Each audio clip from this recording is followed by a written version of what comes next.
In 1956, the city of Los Angeles calculated that it was spending over $5 million a year on social services for a single square mile of downtown. The rest of the city averaged about $110,000 per square mile. That ratio, roughly 45 to 1, wasn't the result of a natural disaster or a temporary crisis. It was the cost of maintaining a neighborhood that the city itself had built, filled, half demolished, and then decided to keep. That neighborhood is Skid Row, and the reason it still exists today, in almost exactly the same 50 blocks where it formed 140 years ago, is not neglect. It's the opposite of neglect. It's a series of deliberate decisions by oil barons and police chiefs, by railroad executives and city planners, by hospital administrators and real estate developers, each one tightening the borders of a place that America's second-largest city chose to use as its designated container for everyone it didn't want anywhere else. The ground where Skid Row sits was, in the 1840s, one of the most productive pieces of agricultural land in Southern California. A Kentuckian named William Wolfskill had planted the first commercial orange grove in all of California there. Rows of citrus trees spreading east of the small pueblo of Los Angeles, along with the Moreno and Reyes vineyards nearby. By the 1870s, the Southern Pacific Railroad was pushing lines south from San Francisco into Los Angeles, and the executives needed a depot. The city, desperate to attract the railroad, offered Wolfskill's land. And in 1888, the Southern Pacific opened the Arcade Depot on Alameda Street between 5th and 6th, a massive wooden Victorian structure built on the footprint of what had been orange groves, flanked by palm trees and landscaped gardens meant to sell newcomers on the Southern California climate. 5 years later, the rival Santa Fe Railroad opened its own station a few blocks north, the La Grande, with a hulking Moorish dome that a Times reporter said was a suggestion of the Orient. Two major railroad terminals within walking distance of each other, both opening onto the same stretch of downtown. The Arcade Depot alone was valued at $200,000, a staggering sum for a wooden building in 1888, and a measure of what the Southern Pacific expected this corner of Los Angeles to become. That geography would determine everything that followed, though not in the way anyone intended. Around the turn of the century, oil was discovered in Los Angeles, and the derricks and drilling operations that sprang up across the basin brought another surge of young men looking for work. The men who built the railroads and worked the surrounding agricultural fields and oil derricks were overwhelmingly young, single, and transient. They came for seasonal work and needed a place to sleep for a night, a week, a month. And so the blocks around the depots filled in with exactly what that population demanded: single-room occupancy hotels, saloons, brothels, and cheap restaurants. The hotels had names that suggested something grander than what they offered: the King Edward, the Hotel Baltimore, the Hotel Spokane, the Poinsettia, the Buckeye, the Clarence, the Huey, the Johnston, the Blaine. A room cost a few cents a night, sometimes 10 cents, rarely more than a quarter.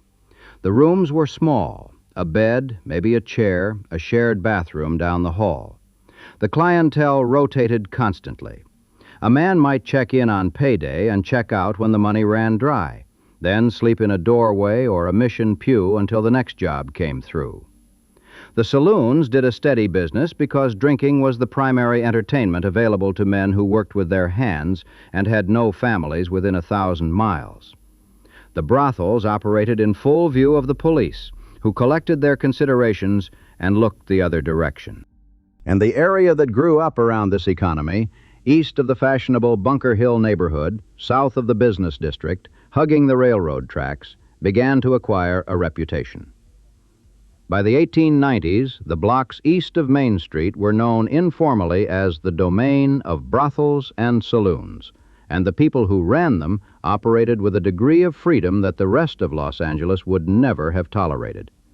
The word Skid Row hadn't attached itself to this particular neighborhood yet.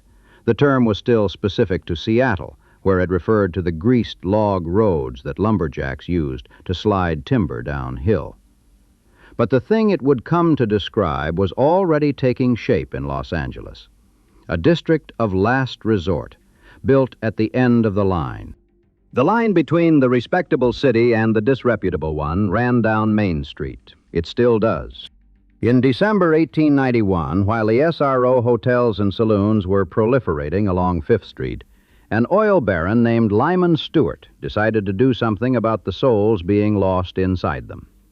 Stewart was the founder and president of the Union Oil Company of California, one of the wealthiest men in Los Angeles, and a devout Christian who believed that the growing population of drifters, drunks, and day laborers near the railroad constituted a missionary field as urgent as any overseas.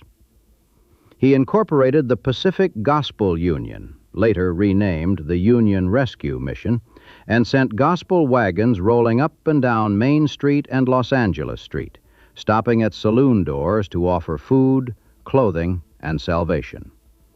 The wagons were a spectacle. Preachers standing on the back of horse-drawn carts, singing hymns into the noise of the street, trying to pull men out of the bars and into the tents where nightly revival meetings were held. The pitch was blunt. Give up the bottle, accept Christ, and we'll feed you. By 1893, the mission was serving over 500 people a day from temporary tent sites. The sheer volume, 500 meals a day, every day, in a city whose total population was around 50,000, gives some measure of how large the transient population had already become. In 1907, Stewart purchased a permanent building at 145 North Main Street, a modest structure that became a haven where the poor could find 3 meals a day, clothing, employment assistance, and free medical aid alongside the inevitable sermon. The mission's first superintendent, Major George Hilton, had come from Washington, D.C., where he'd founded the Central Union Mission. The model was straightforward: feed the body, save the soul, and hope the man moves on. 2 decades later, in 1914, a businessman and lay minister named Tom Liddycoat opened a second mission a few blocks deeper into the district. He called it the Midnight Mission because he served meals at midnight after church services ended.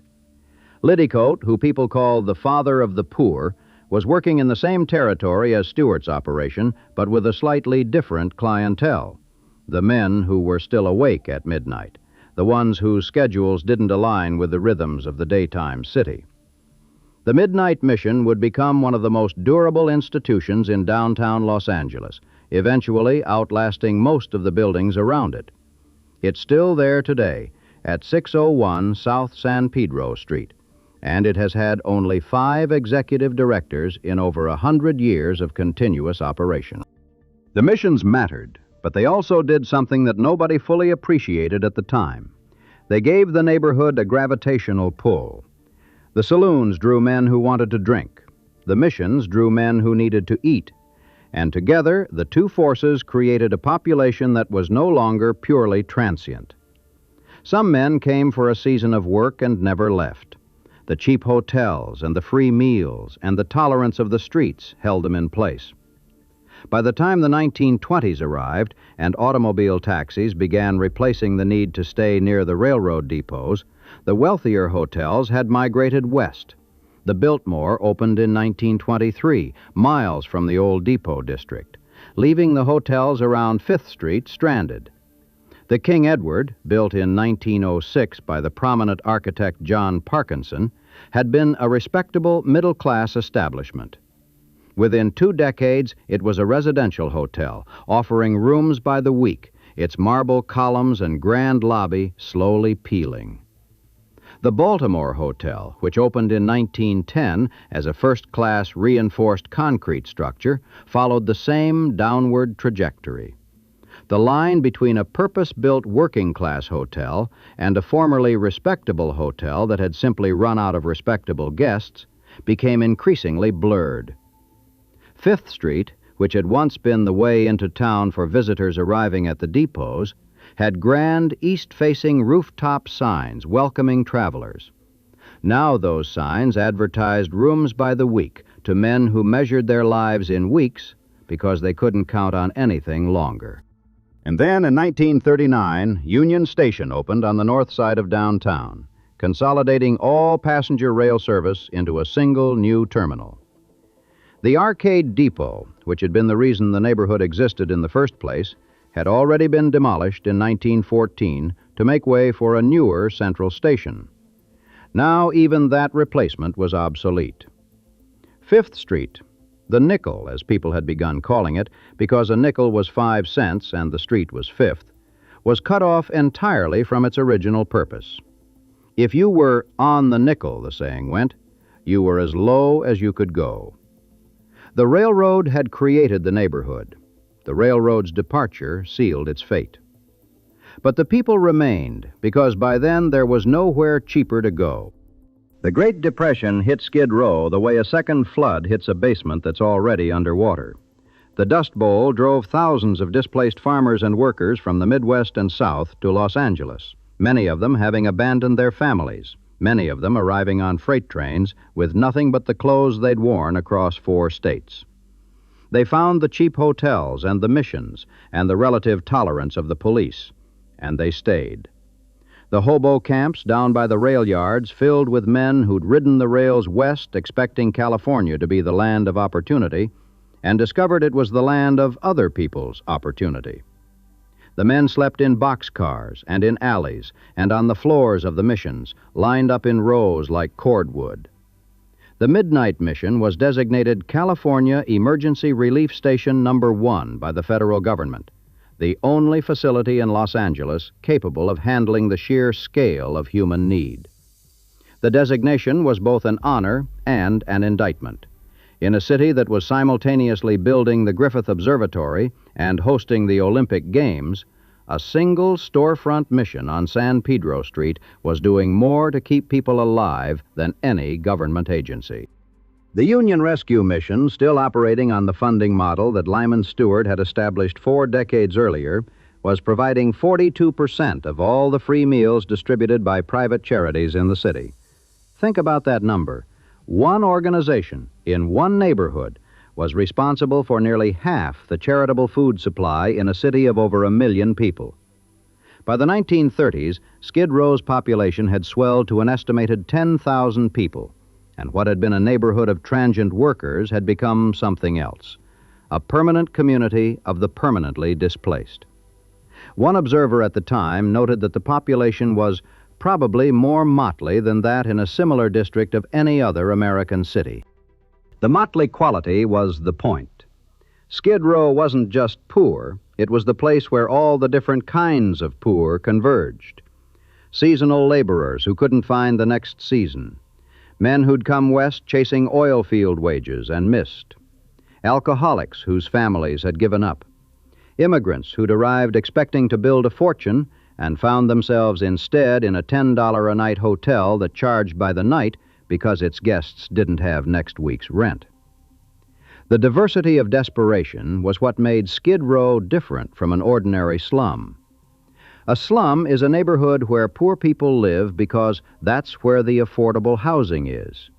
Skid Row was a neighborhood where people ended up because they had run out of everywhere else. The railroad had been literal about this. Los Angeles was the last stop on the continent. There was no further west to go. The Second World War brought a brief, strange vitality to the district. Los Angeles was the departure and return city for tens of thousands of soldiers heading to the Pacific Theater. Young men flooded the downtown hotels, the bars, the movie houses. The neighborhood's economy, such as it was, boomed. The saloons did their best business in years. The hotels ran full, and the area had the frantic energy of a place where men were spending money they might not live to spend again. But when the war ended, some of those men came back different, damaged by combat, addicted to alcohol, unable to reintegrate into the neighborhoods they'd left.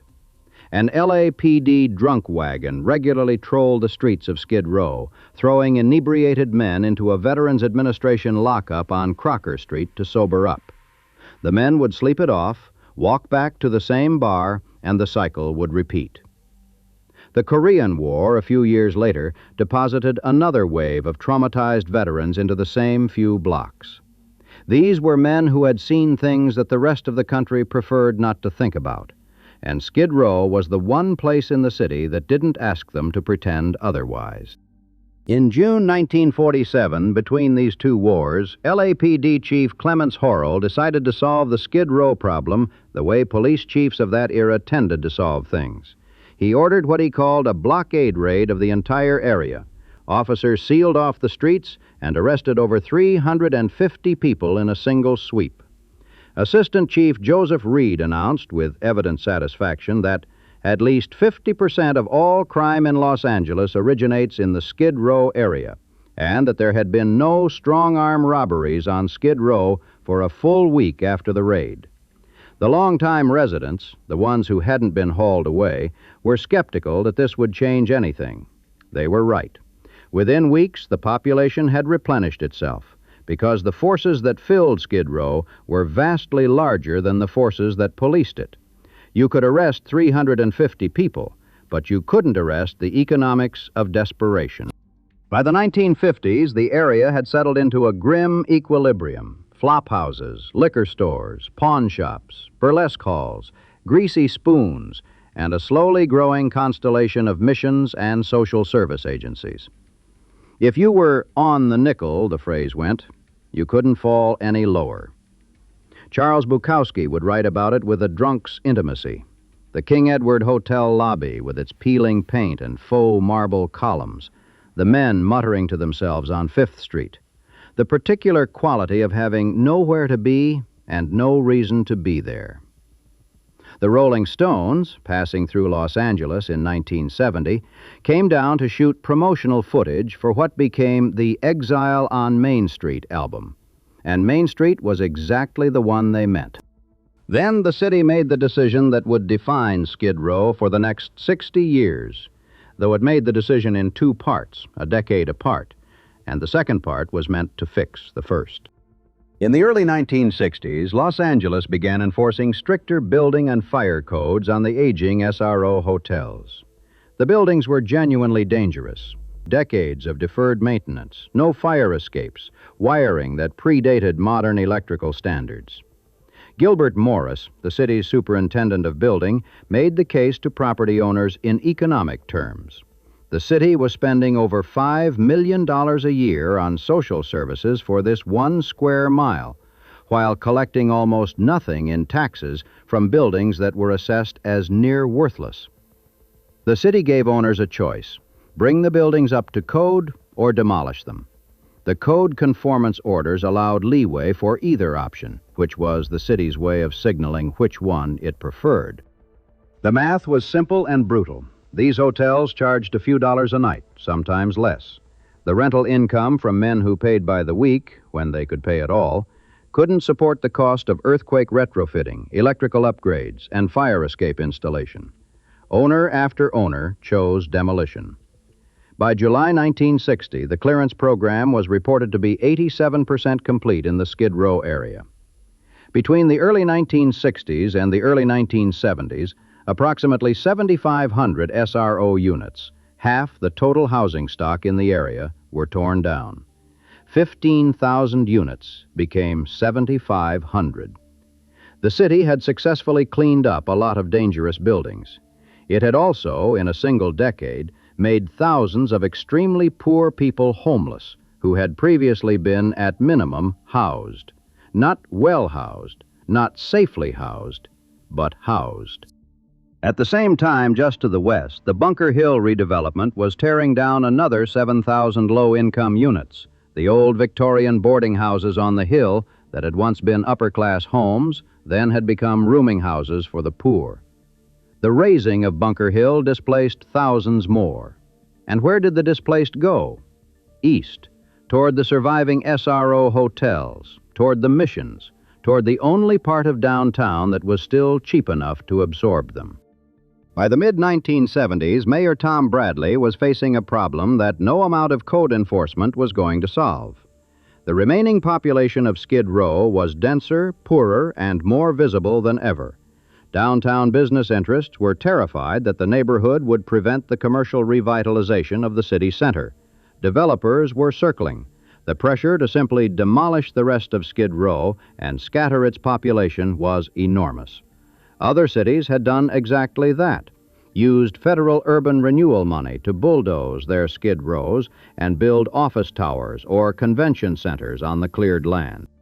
Bradley created a Blue Ribbon Commission to study the problem, and the commission came back with a recommendation that was, depending on your perspective, either humane or monstrous. Instead of demolishing Skid Row, the city would preserve it. Housing and social services for homeless people would be concentrated within the existing boundaries, roughly Main Street to Alameda, 3rd Street to 7th. The Community Redevelopment Agency would use developer fees and tax increment financing to maintain and rehabilitate the remaining SRO hotels. The neighborhood would be protected from gentrification. But it would also be contained. The containment policy was formally adopted in 1976, and its implementation was meticulous.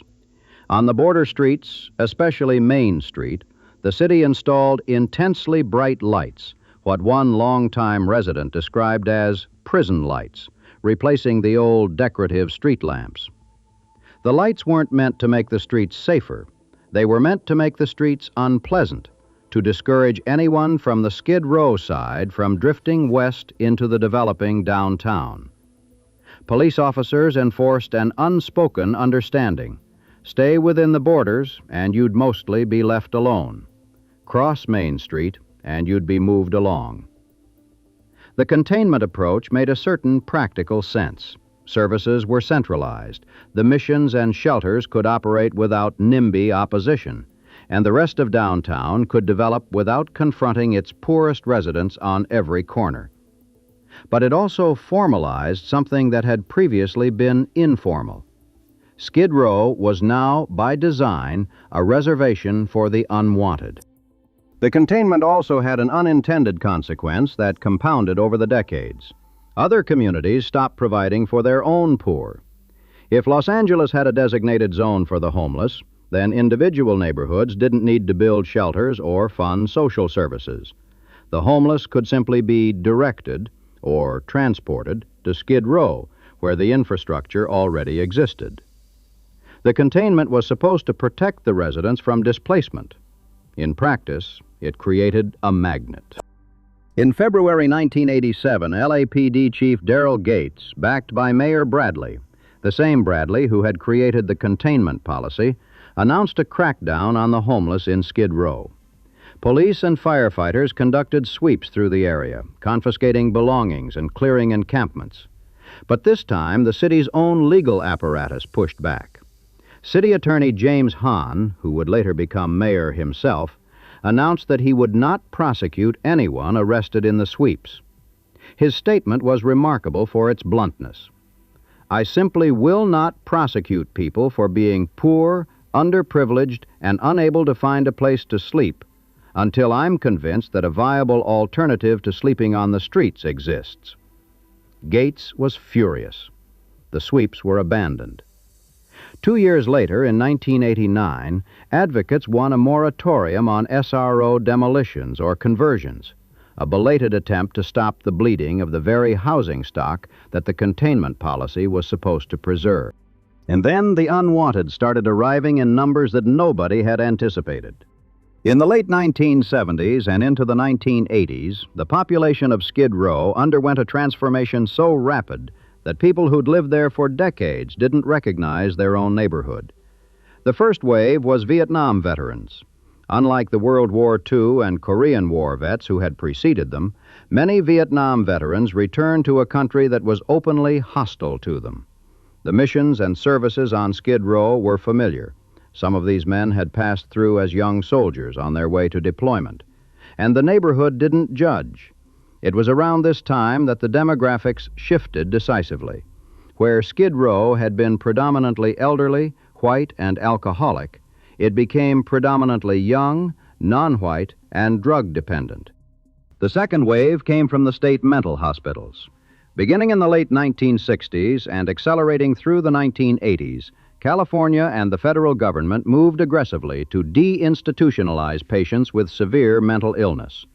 The policy was driven by a combination of genuine reform — conditions in many state hospitals were appalling — and fiscal pressure from the Reagan administration, which slashed federal funding for mental health programs.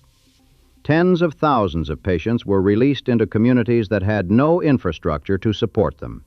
Many gravitated to the one place in Los Angeles that had both cheap housing and social services, the 50 blocks of Skid Row. Meanwhile, a quieter catastrophe was unfolding in the neighborhood south of downtown. From the mid-1970s into the 1980s, Los Angeles lost at least 75,000 manufacturing jobs as automobile plants, tire factories, and steel mills moved overseas or shut down. The workers who lost those jobs, disproportionately black and Latino, concentrated in South Los Angeles, were pushed into lower-wage service work or out of the workforce entirely. The combination of job loss, untreated mental illness, drug addiction, and the crack cocaine epidemic that swept through the 1980s created a density of human suffering in Skid Row that was qualitatively different from anything the neighborhood had experienced before. The crack economy brought something new to the area: organized drug dealing, turf violence, and a population of addicts whose desperation was more acute and more dangerous than the alcoholism that had characterized the neighborhood for the previous century. And then came the dumping. In September 2005, an LAPD captain named Andrew Smith was standing on a Skid Row street when he watched two Los Angeles County Sheriff's deputies pull up to the curb, remove a handcuffed man from the back of their cruiser, and leave him there. Smith intervened and learned that the man had been picked up in Lakewood, 20 miles away. There was no legitimate reason to bring him to downtown Los Angeles. He was simply being made someone else's problem. The incident would have been unremarkable. It had been happening for years, invisibly, except that Smith documented it, and suddenly a practice that everyone on Skid Row already knew about became a public scandal. Over the following 2 years, a parade of horrors came to light. In March 2006, a 63-year-old woman named Carol Ann Reyes was discharged from Kaiser Permanente's hospital in Bellflower, 16 miles from Skid Row, put into a taxi wearing nothing but a hospital gown and slippers, and dropped off in front of the Union Rescue Mission. She had no money, no identification other than a hospital bracelet, no medication, and no belongings. Security cameras captured her wandering the street, visibly confused, until mission staff found her and brought her inside. Within 3 days, she was readmitted to a hospital. In February 2007, a paraplegic man in a soiled hospital gown and a broken colostomy bag was removed from the back of a van from Hollywood Presbyterian Medical Center and left on the curb near the Midnight Mission. Witnesses said the driver ignored their pleas to help the man, then applied makeup and perfume before driving away, leaving him in the gutter. He had to drag himself along the sidewalk. The city attorney's office investigated over 50 reported cases of patient dumping. Hospitals, police departments, and suburban jurisdictions across greater Los Angeles had been using Skid Row the way you use a landfill, as the place where you take what you don't want to deal with. Kaiser eventually paid $500,000 in a settlement, but the practice didn't stop. As recently as 2018, the city attorney had settled 8 additional dumping cases, collecting over $4 million in penalties. The hospitals kept paying because the fines were cheaper than solving the actual problem of what to do with patients who had nowhere to go. The containment policy of 1976 had been designed to protect the residents of Skid Row from displacement. In practice, it had created a target, a clearly defined zone where the rest of the city could deposit its problems with the confidence that nobody would object, because the people inside the zone had no political power, and the people outside it didn't want them anywhere else. In 2006, the city tried force again. Mayor Antonio Villaraigosa and LAPD Chief William Bratton launched the Safer Cities Initiative, deploying 50 additional police officers into the Skid Row area to enforce a broken windows strategy, crack down on minor offenses, jaywalking, littering, sleeping on the sidewalk, and serious crime would follow. The initiative was unprecedented in its concentration. 50 officers in less than 1 square mile, policing at 69 times the rate of the rest of the city. In the first 2 years, officers made roughly 19,000 arrests and issued 24,000 citations. They dismantled 2,800 makeshift shelters, the tents and tarps and cardboard structures that, for the people who lived in them, constituted homes. Portable toilets were removed from the area to discourage people from staying, a decision whose public health consequences should have been predictable and were.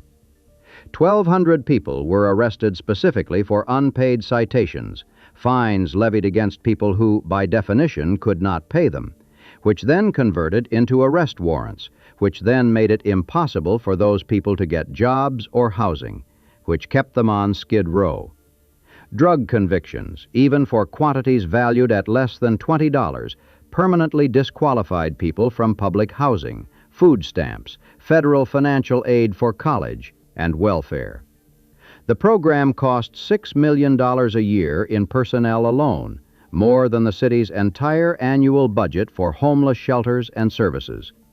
The total cost of the arrests reached an estimated $118 million by 2009. A study by UCLA's law school found that serious crime in Skid Row had declined at roughly the same rate as in the rest of the city, where no additional officers had been deployed. The only statistically significant reduction was in robberies, about 50 fewer per year, or 1 per officer. The ACLU sued. The Ninth Circuit ruled that arresting people for sleeping on the sidewalk when there were no available shelter beds constituted cruel and unusual punishment. A compromise was reached. People could sleep on the sidewalk between 9 at night and 6:30 in the morning, as long as they stayed at least 10 feet from any business entrance. The city's enforcement machine, which had spent $118 million, had produced a rule about the precise distance between a sleeping human being and a doorway. Today, Skid Row occupies the same 50 blocks it has occupied since the Arcade Depot opened in 1888. The boundaries haven't moved. Main Street is still the dividing line. On the west side, loft apartments rent for $2,000 to $3,000 a month in buildings whose developers describe them as luxury, with the particular confidence of people who have never had to smell what's on the other side of the street. On the east side, tents line the sidewalks, and the shopping carts, red ones now, handed out by a local advocacy group because police used to arrest people for having carts they assumed were stolen, are pushed up and down the same streets where Lyman Stewart's gospel wagons rolled in 1891. The Union Rescue Mission, which Stewart founded with revival tents, now operates a 5-story, 225,000-square-foot facility that shelters up to 1,000 people a night. It cost $29 million to build. In 2012, the Midnight Mission served over 1 million meals. The scale of the operations has grown by orders of magnitude. The problem has grown faster. The Arts District, which juts up against Skid Row's eastern edge and was until recently part of it, is filled with galleries and restaurants and the particular kind of coffee shop that charges $6 for a pour-over. LAFD Station Number 9 inside Skid Row is the busiest firehouse in Los Angeles. The engines still have Skid Row painted on their sides, though in 2006 the department tried to change the lettering to Central City East. The firefighters refused. The SRO hotels, the ones that survived the demolitions of the 1960s, the ones that the 1976 containment policy was supposed to preserve, are in crisis again. The Skid Row Housing Trust, a nonprofit founded in 1989 specifically to rehabilitate and manage the remaining hotels, financially collapsed and went into receivership. Of its 13 properties, 10 are targeted for demolition or conversion.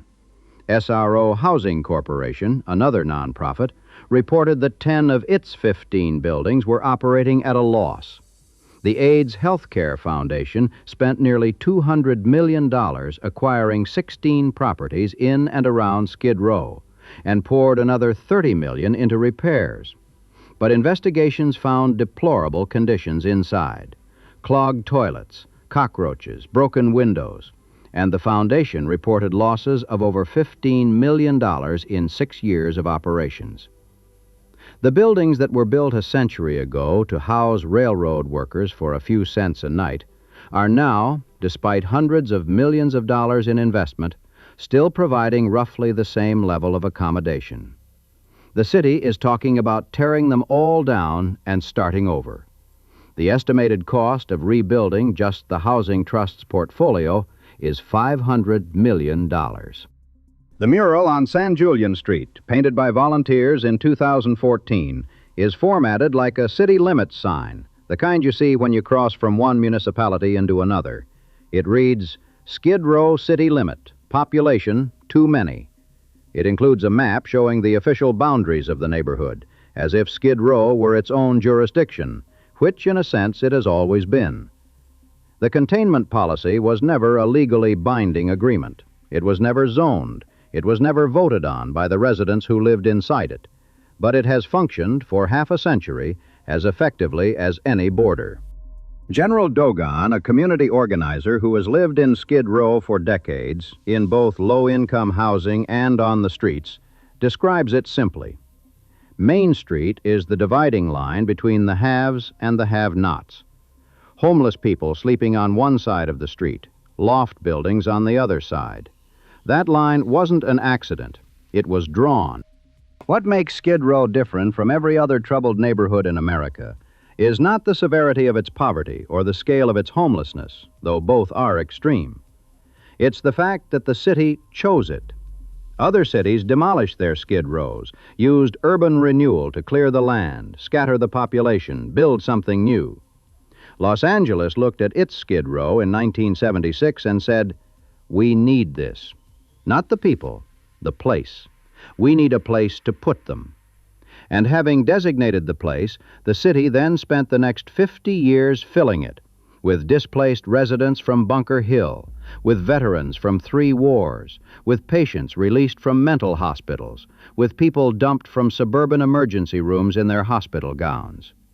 Each population arrived because the services were there, and the services were there because the population was there, and the whole system fed itself in a loop that no single policy could break because the loop was the policy. The Arcade Depot was demolished in 1914. The LeGrand Station was demolished after Union Station opened in 1939.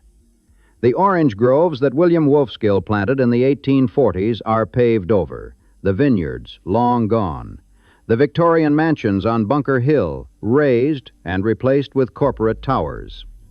Everything around Skid Row has been torn down and rebuilt, some of it 2 or 3 times over.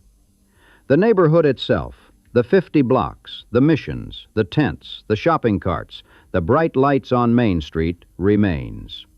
Not because no one tried to change it, because every attempt to change it, the raids, the demolitions, the containment, the crackdowns, the investments, the lawsuits, has ended up reinforcing the one thing that all those efforts had in common: the assumption that these 50 blocks exist to hold the people that the rest of the city doesn't want to see. Fire Station Number 9 runs its calls. The Midnight Mission serves its meals. And on Main Street, the lights are still very bright.